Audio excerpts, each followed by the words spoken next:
C'est le 8ème manga le plus vendu au Japon durant l'année 2018. L'adaptation en animé a quant à elle aussi très bien marché. Je vais donc vous en parler et il faut absolument que vous alliez jeter un coup d'œil. Mais avant cela, je tiens à vous poser une petite question. Selon vous, à qui appartient les yeux que vous pouvez voir sur Happy? Franchement les gars, je vous attends vraiment nombreux sur cette réponse. Bref, en même temps j'en profite cette fois-ci dans le début de vidéo pour vous dire de ne pas hésiter à lâcher un like. Ça fait plaisir et perso ça m'aide vraiment beaucoup. Donc bon, c'est parti. Aujourd'hui je vous présente The Promised Neverland. En français, ça donne le pays imaginaire promis. Franchement, je vous ai fait la traduction parce que je trouve ça beau. Bon, alors en ce qui concerne celui-ci, c'est un anime sorti en hiver 2019. Il est de style shonen, de genre aventure, drame, horreur, épouvante, mystère, surnaturel, s'insère dans le thème monstre. Il compte aujourd'hui une seule saison de 12 épisodes. Et en ce qui concerne la saison 2, celle-ci sortira en janvier 2021. Donc c'est parti, let's go. De quoi parle The Promised Neverland? Alors en fait, l'anime se centre autour de 3 orphelins dont on pourrait penser qu'ils vivent de manière totalement banale. Et a priori, c'est vrai, tout se passe bien. Ils vivent des jours très heureux dans leur orphelinat plutôt grand, ils courent comme des petits fous, s'amusent à arracher de l'herbe. Ouais, clairement les gars, à cet âge-là, on se fait rarement chier. Bon, il faut aussi que vous sachiez qu'ils sont entourés d'autres enfants qu'ils considèrent comme leurs petits frères et sœurs. Et en vrai, je vous avoue que c'est plutôt eux qui arrachent les herbes. Nos 3 orphelins, eux, commencent à avoir un peu de jugeote, à réfléchir par eux-mêmes. Enfin bref, de toute façon, rien ne change puisqu'ils s'épanouissent tous beaucoup sous l'attention pleine de tendresse de leur maman. Évidemment, je parle de la personne qui s'occupe de ces orphelins,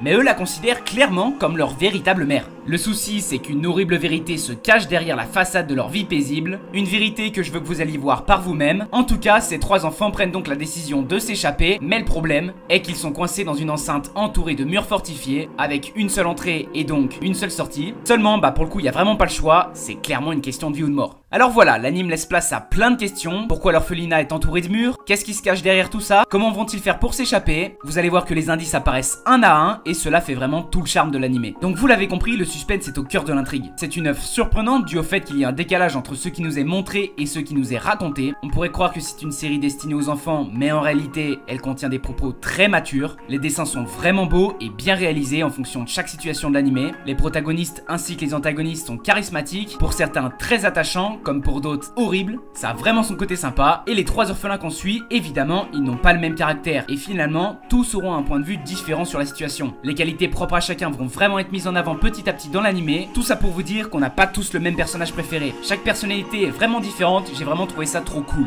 Donc voilà, perso, vous avez compris, j'ai adoré cet anime. Il y a une vraie intrigue qui vous attend, que ce soit dans la saison 1, dans la saison 2. Alors clairement, oui, je me répète, faudra se préparer puisque celle-ci sortira en janvier 2021. Allez, moi, c'en est tout pour cette vidéo. Franchement, avant de terminer celle-ci, je voulais vous dire un grand merci pour les 2000 abonnés. On se retrouve la semaine prochaine. Ciao à tous.